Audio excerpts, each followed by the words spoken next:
Grand Mufti Iwo fohùn lẹ̀ fún ọba Ghandi tìlú Ògbómọ̀ṣọ́ lórí ọ̀rọ̀ Chief Ìmáàmù ìlú Ògbómọ̀ṣọ́. Ó ní agbára ọba Ghandi ó ní kò dé ọ̀dọ̀ àwọn mùsùlùmí bẹ́ẹ̀ ni kò jọba lórí ẹ̀sìn Islam. Jẹ́ ọba lórí Islam. Àrífín iná ní kí wọ́n máa sọ pé ẹnìkan sọ fóun kó tó lọ ájì. Ta ni ọ́? Ta ló ń tọ̀hún?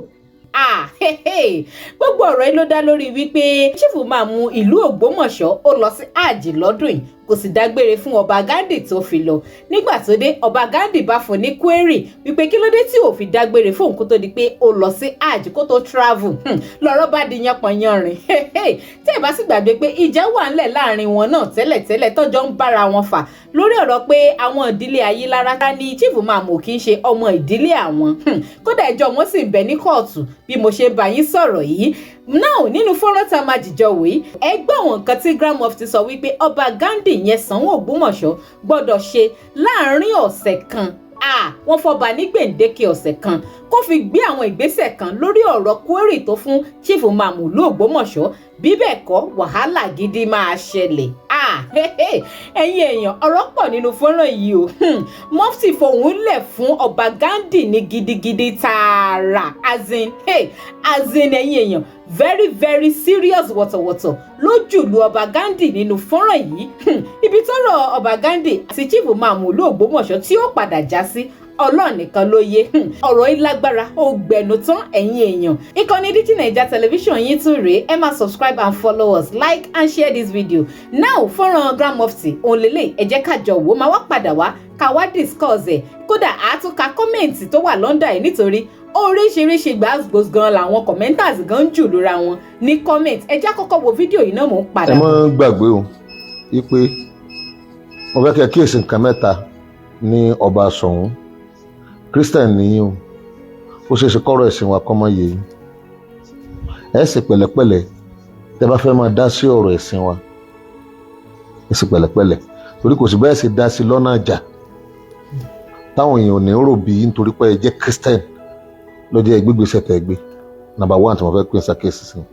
Ẹlẹ́ẹ̀kejì ìjà ń bẹ ńlẹ̀ tẹ́lẹ̀ o tí ẹjọ́ sì ń bẹ ń kóòtù.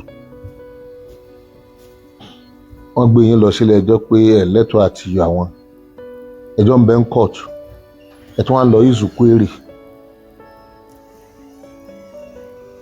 Mo fẹ́ kẹ́ wo abala kejì yẹn náà dáadáa. Ẹlẹ́ẹ̀kẹta ìyẹn lọ jọ́sìn ó lọ ṣẹ̀sìn ó yàtọ̀ sí culture o. Ẹ jọba lórí ẹ̀sìn wa o. Kò sí ọba náà lórílẹ̀ ayé yìí tó ní agbára kankan àbí àṣẹ kankan lórí ẹ̀sìn wa, Ọlọ́run tàbí ànábì nìkan. Kò nídìí Dr.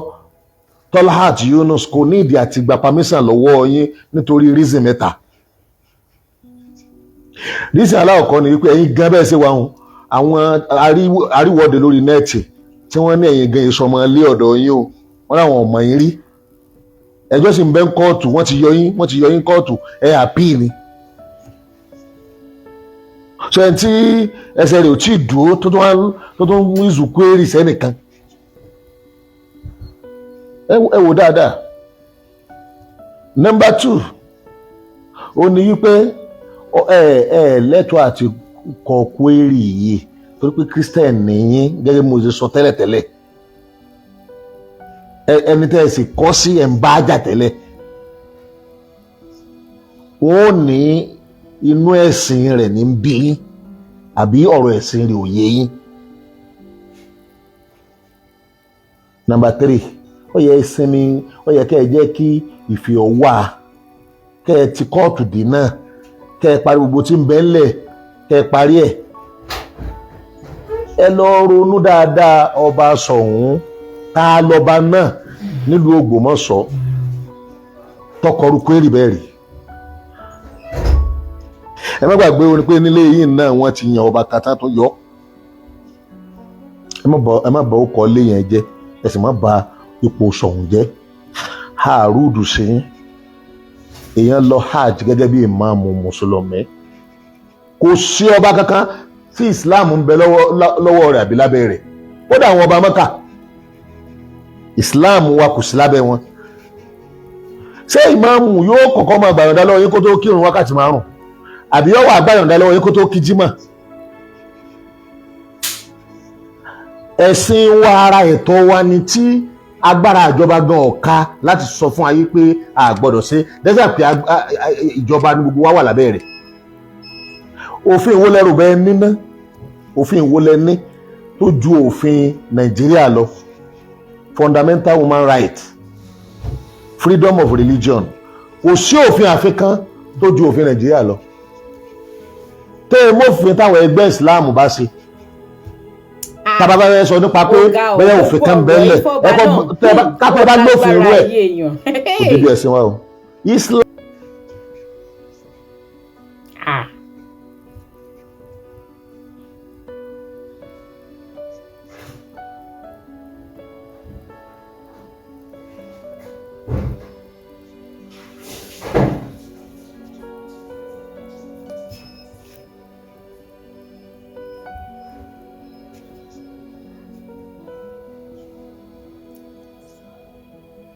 Islam ni ìmáàmù ń ṣe, Islam là ń ṣe, ara Islam ni hajj kìí ṣara culture. Ẹ jẹ́ ọba lórí Islam tẹ́gbọ́n ẹ lè jẹ́ ọba àlú o, tẹ́ bá fẹ́ ṣe ọba àlú yín kódà Nàìjíríà gan tó jẹ́ aláṣẹ ìjọba Nàìjíríà tó jẹ́ aláṣẹ ọ̀làgbára lórí Islam wa, ó fún wa láàyè Islam wa ká sí.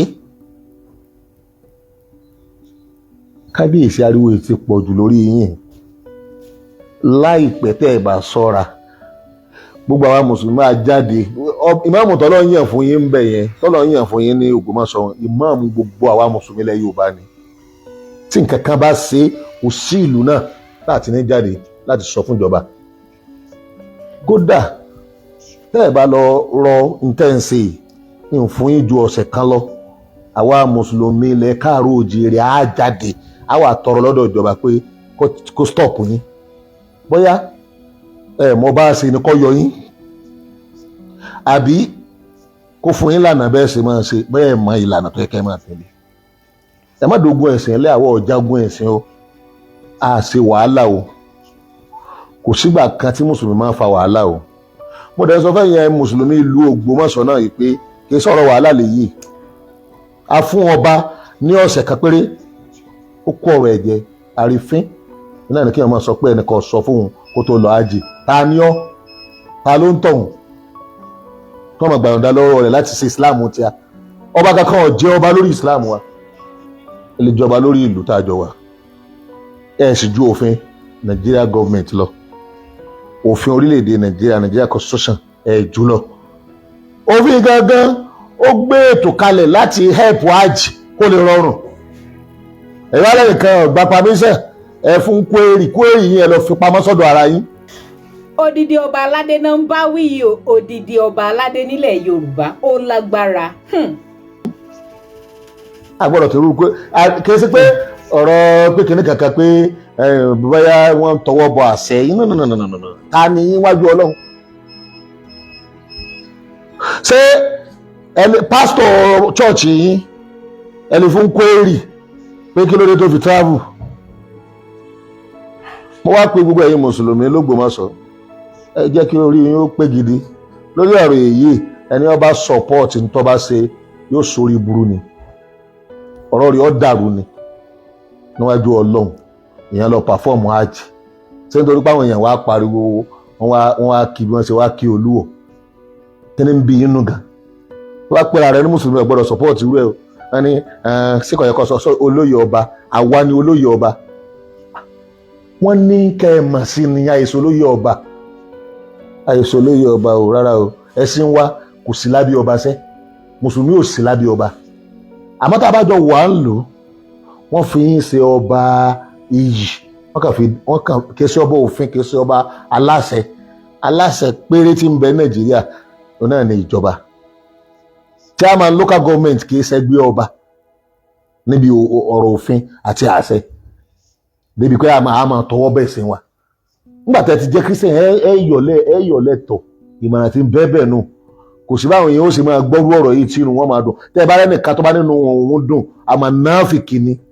Bínú bá ń bí ọ sí Dr. Tọ́lá àti Yunus, Imam Ogbomoso kan ṣoṣo tí ó sì sí ẹnìkan tí ó gbé ṣubú. Tínú bá ń bí ọ sí kése bí irú ọ̀rọ̀ báyìí.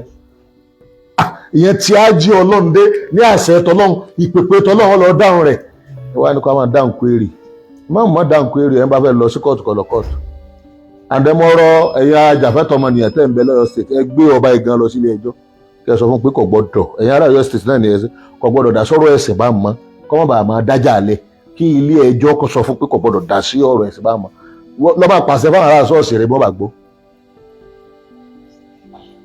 ẹ̀rí wàá fi ni o àwọn ọba ń bẹ tọ́pọ̀ tí wọ́n fún Islam lápọ̀nlé kò sẹ́nìkan tó rí wọn fín àdẹ̀jáde sọ̀rọ̀ ọ̀rọ̀ báyìí sí wọn ṣùgbọ́n tí èèyàn bá mú tó bá bẹ̀rẹ̀ sí máa rí ẹ̀sìn wa fín ń sọ pé bí ìgbà pẹ̀sìn ò sí àbábùkù bẹ lára ẹ̀sìn àbí ẹ̀sìn wọn máa ń ṣe kò nídìí àti gba ìyọ̀ǹda kankan lọ́dọ̀ yín ó lè bù yín gbọ́ kábíyèsí mọ̀ ń lọ àjò yín tọ́ rẹ̀ bá ń bẹ láàrin yín tẹ́ ìgbéra yín lọ kóòtù lè bù yín gbọ́ gbogbo ìwé àwọn gbogbo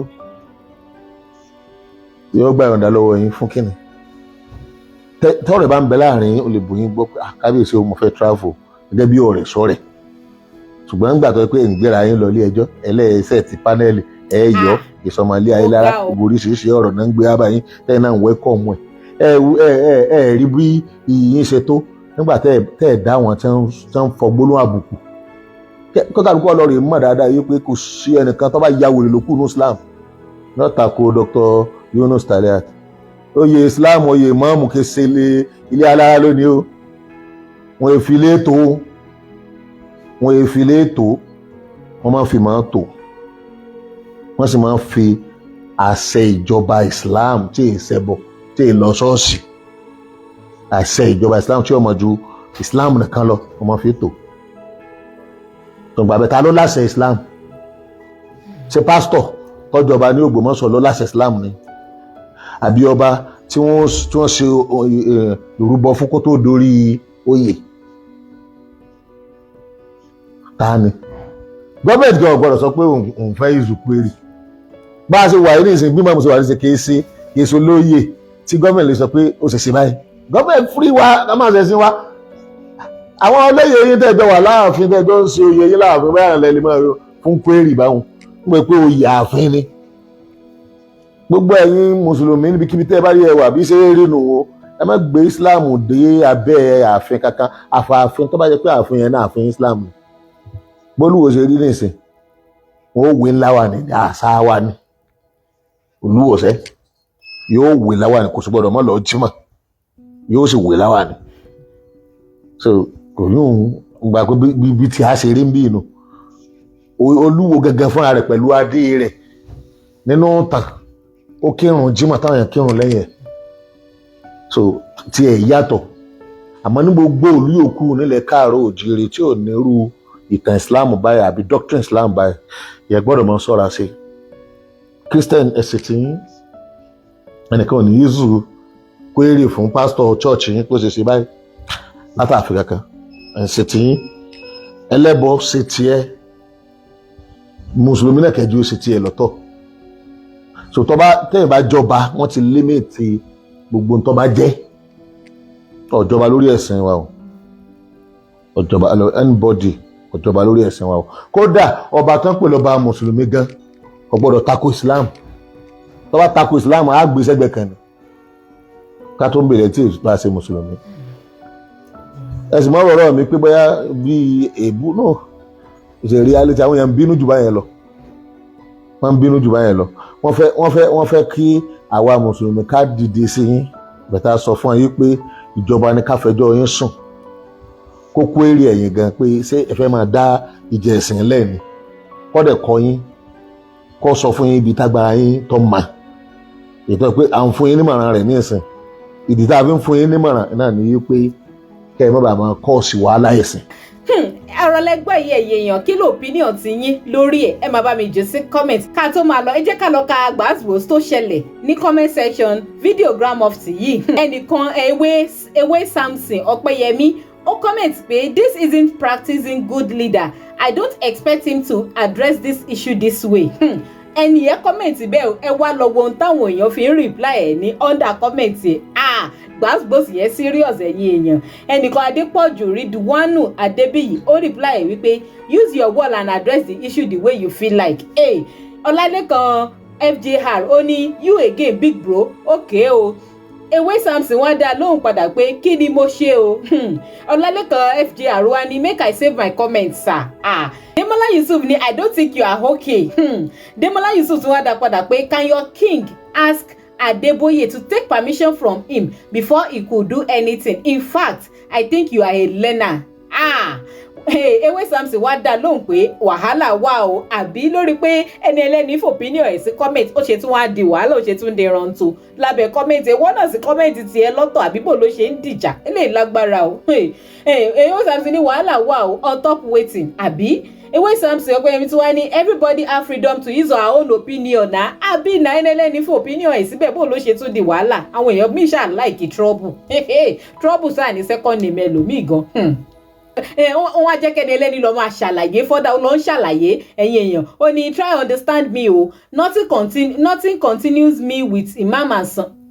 English yìí gan lágbára ẹ̀yin èèyàn ó ní try and understand me o nothing concern me with Imam and Soun, but I am just trying to tell my opinion about this post because I think there are many other ways to come in on issues like that we make peace about what is on the ground. Dikrulai Tuguru làbí kíni Dikrulai wá dá lóhùn pé but your pastor Soun Gandhi want to destroy Islam in Ogbomoso àbí ẹgbọ́n èèyàn ṣé Soun try láti destroy Islam ni àbò try láti make peace láàrin àwọn ìdílé Ayélára tán bá chief Mamuja. Now ewé tí wọ́n lọ ń fọ́ ó tún lọ ń ṣàlàyé fọ́dà ṣẹ́rí wọ́n ti jẹ́ kẹ́ni ẹlẹ́ni ó máa ṣàlàyé wọ́n fi sí ṣàlàyé in mood ó ní point of correction bro our Soun of Ogbomoso land because he's king over every son and daughter of Ogbomoso. Lóòótọ́ ni ọba ba lórí ohun gbogbo náà máa ń sọ nílẹ̀ Yorùbá àmọ́dá pé àwọn ọba ilẹ̀ Yorùbá nìsín àmọ́ ohun tán balẹ̀ lórí mọ́ o torí mèrò pọ́n balẹ̀ gbogbo nǹkan mọ́ o. Ó ga o Ewé Samson ṣàwárógò lọ́wọ́ gbogbo àwọn commenters yìí ṣá a ní kò mọ̀ kó má fi irú kọ́mẹ́ǹtì kalẹ̀ ó lágbára wọ́n ń roast ẹ̀ gidi ni. Ọlálékan FJR tún dá lóhùn ó ní in what way do you expected him to address the issue sir. Ewé bá dáhùn ó ní àwọn ní no problem then I heard you if you can't understand my own point ẹni ẹlẹ́ni bá fàdàgbẹ́ ètò rẹ̀ rọ̀ sórí ìyún pé tọ̀ kẹ́ ẹ tó pa mí kẹ́ ẹ tó roast mi mo gbọ́ títì yín. Malam Abdulmumin náà bá ní Ewé Samson Ọpẹ́yẹmí orí ẹ̀ ò pé o so you expect him to bring Imam outside and lash him some canes. Ilé ìbá wa lágbára wo ẹ̀yin èèyàn bó lọ̀rọ̀ lọ́rọ̀ ṣe máa ń di nǹkan míì tó máa ń dìjà tẹlòmíì lórí sí comment section kò yé mi o kí ló ń ṣẹlẹ̀ gangan. Anyway kí ló opinion ti yín náà lórí ọ̀rọ̀ ẹ má bá mi jẹ́ sí comment ẹ má gbàgbé láti máa subscribe and follow DG Naija Television ẹ like video ìkẹsì má bá mi share kó máa lọ lórí ayélujára ẹ ṣé tẹ̀ ń darapọ̀ mọ́ mi ní gbogbo ìgbà.